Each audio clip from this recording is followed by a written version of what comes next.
Hello అండి, welcome back to Shri Mahalakshmi hosiery.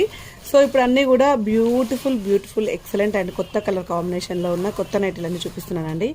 So ఇవన్నీ ఇలాంటివి రెగ్యులర్గా మన దగ్గర అయితే ఎన్నెన్నో మోడల్స్ అయితే ఉంటూనే ఉంటాయండి. నైటీస్ అంటే అబ్బా నైటీసా అనే విధంగా ఉండే నైటీస్ అన్నీ కూడా మన శ్రీ మహాలక్ష్మి హౌజరీలోనే దొరుకుతాయండి.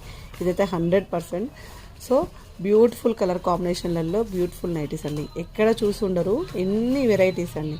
సో మన దగ్గర ఇవే అని కాదు, మనకు ఫ్రాక్ మోడల్స్ అంటే ట్రెండింగ్లో ఉండే ఫ్రాక్ మోడల్స్ అన్నీ కూడా అవైలబుల్గా ఉంటాయి. డిజైనర్ వేర్ చెప్పిందే అసలు చెప్పనే కూడదండి, అన్ని different type of designer wears అయితే ఉంటాయి. సో చాలా డిఫరెంట్ ప్యాటర్న్లో ఉన్న నైటీస్ అన్ని కూడా మన శ్రీ మహాలక్ష్మి హౌజరీలో అయితే ఉంటాయండి. సో నేను చెప్పడం అని కాదు, ఇక్కడికి వచ్చిన వాళ్ళు కూడా అనే మాట అదే. ఆఫ్లైన్కి వచ్చిన వాళ్ళు కూడా మీరు ఈ థాట్ ఎలా వచ్చిందండి మీకు, మీరు ఎలా ఇలా నైటీలు మెయింటైన్ చేస్తున్నారు, నైటీలు అంటే ఇన్ని మెయింటైన్ చేయడం ఏందని కూడా అడుగుతుంటారండి. సో అదంతా